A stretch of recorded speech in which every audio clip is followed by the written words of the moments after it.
Benvinguts a Presentant Impresentables, una secció d'històries en minúscula. Presentem avui el capítol 101. Comencem. Ens trobem a Cadis. El 17 de desembre de 1810 ha nascut el nostre protagonista. El seu pare era militar i ell va seguir la carrera del pare, com ha de ser. Va créixer el nostre petit protagonista sota la monarquia de Ferran VII. Aquest rei va intentar tenir fills, però no hi havia manera. Va tenir 4 dones. Amb la primera va tenir 2 avortaments i amb la següent esposa va tenir una filla que va morir després de 4 mesos i va morir la reina mateixa quan se li va practicar una cesària per estipar un petus mort que portava dins. Amb la següent esposa, quan aquesta va veure el descomunal aparell reproductor de Ferran VII, En la base era fino como una barra de lacre, en la extremidad tan grueso como un puño, y era tan largo como un taco de billar. la reina es va espantar tant que va intentar fugir corrents i quan va ser perseguida i atrapada per Ferran VII, es va fer les seves necessitats a sobre de la por. Amb aquesta va acabar fent poca cosa. I amb l'última, Maria Cristina de Borbó, al final va tenir 2 filles. Però hi havia una llei, la llei sàlica, que impedia que les dones regnessin. Hi havia també una ordre que es va emetre en temps del pare de Ferran VII, Carles IV, que derogava aquesta llei, però no es va publicar mai. Va haver-hi moltes pressions perquè aquest ordre no es portés mai a la pràctica i una nena no pogués regnar mai, per molt filla que fos del rei Ferran VII. 2 anys abans de la seva mort, es va promulgar l'ordre, que volia la llei sàlica i declarava princesa d'Astúries a la petita Isabel. A la mort de Ferran VII, el germà Carles Maria Isidre no va acceptar que la seva neboda fos la princesa i va reclamar el tron per ell, començant la Primera Guerra Carlista. El nostre protagonista va ingressar a l'exèrcit lluitant amb les tropes isabelines durant la Primera Guerra Carlista. El 1839 es va incorporar al Partido Progresista del general Espartero, que havia esdevingut regent, i un cop així va nomenar-lo mariscal i ministre de la guerra. Aquest, en agraïment, va conspirar amb Joan Prim per enderrocar-lo al 1843. El mateix any 1843, la petita reina Isabel II, de només 13 anys, va ser declarada major d'edat per regnar. S'anomena aquesta reina com la reina de los tristes destinos. Diguem que ja va començar amb mal peu el seu regnat. A part de la guerra amb el seu tiet, que ambicionava el tron, es va topar amb l'escàndol Olózaga. Aquest senyor, que va ser el seu tutor, es diu que va iniciar-la, recordem que tenia 13 anys, en el sexe. Aquest senyor en tenia vora 40. I aquest senyor, no sé si recordareu, és el que va intentar seduir Sor Patrocinio, el que va sortir en el capítol 0 de Presentant Impresentables. I com que la monja no el va voler, li va muntar un judici per impostura. En fi. Tornem a Isabel II, que ja ha estat declarada reina. Olózaga és el president i la commina a dissoldre les corts. Ella es nega. M'han elegit i no els dissoldré 2 mesos després. Ell va forçar-la, o això deia una nena de 13 anys, i aquest va ser obligat a exiliar-se a Portugal. La reina d'Espanya esperava que es casaria amb un príncep blau, un home guapo, un home que la faria feliç i que la complauria al llit i li donaria hereus. I li varen buscar un príncep, sí. Un príncep que tenia un petit defecte, hipogenitalisme amb hipospàdies. Per dir-ho barroerament, la tenia molt petita i l'orina li sortia pel centre del penis en lloc de per on ha de sortir. A més, era manifestament homosexual. El matrimoni, qüestió d'estat, va ser producte de les tàctiques europees. El rei de França volia que el seu fill esdevingués rei d'Espanya, casant-se amb la reina, però Anglaterra no ho volia. Massa poder tindria França a Europa si el rei de França col·locava el seu fill com a rei consort d'Espanya. La reina Isabel II tenia, des de que va néixer, uns certs problemes a la pell i a priori no gaire bona salut. Ja que Anglaterra diplomàticament no veu bé que el meu fill es casi amb la reina, doncs que es casi amb la germana petita, que és la princesa d'Astúries i hereva mentre no tingui cap fill Isabel II. I proposem per Isabel II algú que no pugui tenir fills. Així, si es mor la reina sense descendència, el meu fill esdevindrà consort. L'escollit per ser rei consort d'Espanya era l'infant Francisco d'Assís de Borbón, cosí germà de la reina, fill de Francesc de Paula de Borbó, germà petit de Ferran VII i de Carles Maria Isidre. La mare de la reina, Maria Cristina, no ho veia clar. Referint-se al candidat, va dir: No se le reconocen romances con otras mujeres. Eso es porque siempre he estado enamorado de Isabel y se ha consagrado a ella, renunciando al resto de mujeres del planeta, lo cual és sublime. Va dir Sor Patrocinio, que recordem que a part de consellera de la cort era una santa. Con Paquita no! Con Paquita no! Deia Isabel II quan se'n va assabentar. Però la seva mare, Sor Patrocinio, que era consellera, i altres finalment varen convèncer-la.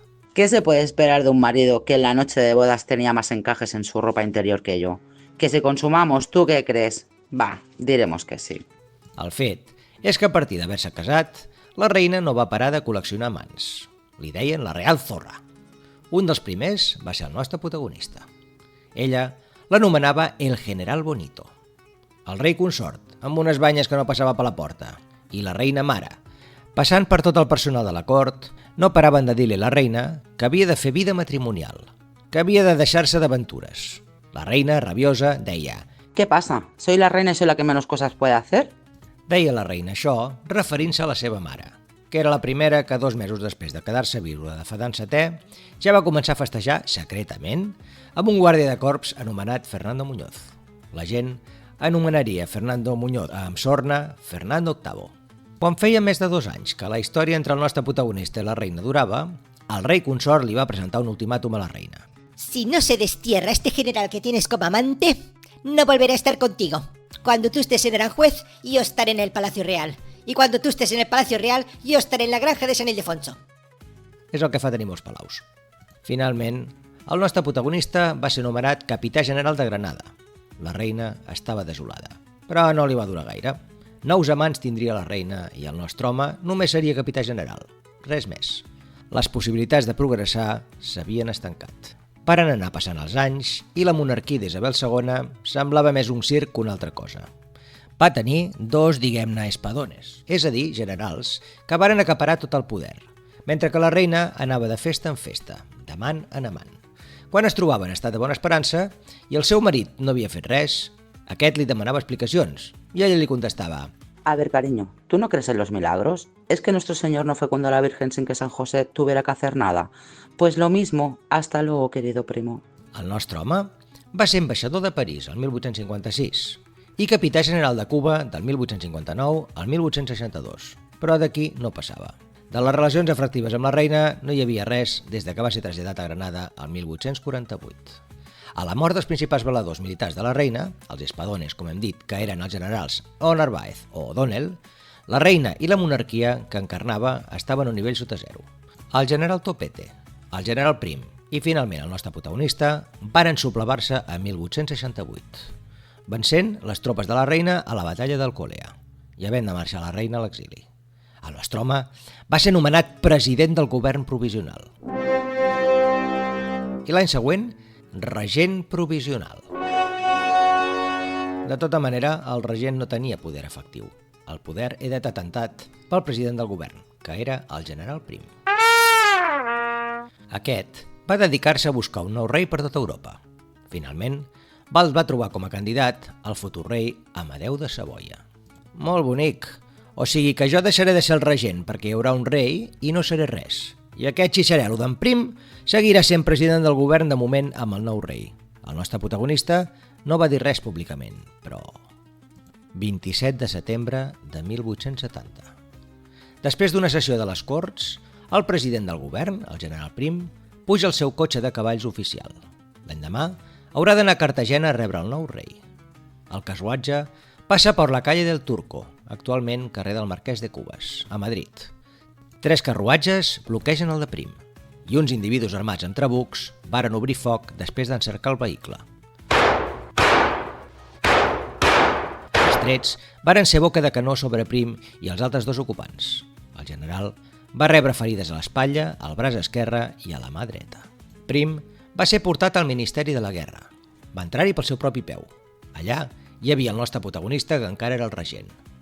Les ferides de Prim eren greus, però no mortals. No obstant, cada cop estava pitjor fins que va morir. Oficialment va morir per les ferides de bala. No obstant, quan el nou rei Amadeu I va arribar, la primera cosa que va fer és anar a visitar el fèretre de qui havia fet que l'escollissin rei d'Espanya. El nostre protagonista, com a regent, li va traspassar el poder. Contràriament al que ell creia, va ser cridat a presidir el Nostromo al govern en 2 ocasions a la monarquia d'Amadeu de Savoia, en els anys 1871 i 1872, però en ambdós casos no va durar gaire temps. Va tenir temps, això sí, de vèncer com a cap de les tropes d'Amadeu el pretendent carlista a la batalla d'Oroquieta. I també va fundar un partit polític anomenat Liga Nacional, partit conservador que abogava per mantenir l'esclavitud en nom de la defensa de la Cuba espanyola. Amadeu de Savoia només va aguantar els espanyols durant 2 anys, fart que no li fessin ni cas, proclamant-se la Primera República el 1873. El nostre protagonista va exiliar-se també. La Primera República va durar 11 mesos i diguem que va ser un règim una mica inestable. Va tenir 4 presidents i va acabar el 3 de gener de 1874, quan el general Pavia va entrar a cavall a les Corts i les va desallotjar. El nostre protagonista va ser nomenat llavors president de la República, prenent per ell també el càrrec de president del govern. El Nostromo finalment ho tenia tot. Era la primera autoritat d'Espanya i, malgrat que abans ja havia estat regent, ara era president i cap de govern de la República Espanyola. No obstant, l'alegria, per dir-ho d'alguna manera, li va durar fins al 29 de desembre de 1874. El general Arsenio Martínez Campos, monàrquic partidari de la restauració dels Borbons al tron, sabia que hi havia forces civils comandades pel polític Cánovas del Castillo per portar Alfons XII, el fill de la deposada Isabel II, al tron d'Espanya. Però és que els civils són tan lents en fer les coses que, como buen militar español del siglo XIX, vamos a hacer un pronunciamiento. El govern del nostre protagonista, sospitant les intencions del general Martínez Campos, va enviar tropes amb la intenció de presar-lo, però aquestes varen ser reduïdes per les del general. El nostre protagonista mansament va acceptar els fets i va fer veure que esperava amb candeletes el nou rei. Pensava, hi ha un rei, però sempre em pot escollir a mi com a president del govern o similar. El nou rei, però, va preferir altres polítics més joves i menys compromesos, retirar-se amargament el nostre protagonista i morint el 26 de novembre de 1885, als 74 anys. La seva tasca de govern, al llarg de tants anys, va resultar insignificant, atès que va ser un polític sense ideals ni projectes, a qui l'ambició de poder va fer canviar freqüentment d'orientació i de lleialtats. L'anomenaven el Judas d'Arjonilla, per la seva tendència a la traïció i perquè tenia una finca en aquesta localitat. També es diu ara que va tenir un paper central en l'assassinat del seu rival, el general Prim, el qual, si bé no va ser ell qui el va tirotejar, es diu que el general Prim va anar a morir a la Gola del Llop, al Ministeri de la Guerra, en companyia de Serrano i d'altres generals. Recentment, es va desenterrar el cadàver de Joan Prim i forenses actuals han vist unes marques al coll, senyal que podria haver mort estrangulat. Malgrat tot, un dels més cèntrics carrers de Madrid porta el seu nom, la calle Serrano. I fins aquí el capítol d'avui. Vull agrair a la meva amiga Jasmina, que ha posat veu a la reina Isabel II. I vull agrair també al meu amic Marc, que ha posat veu a Sor Patrocinio. Dit això, ens acomiadem fins al proper presentable. Adéu-siau!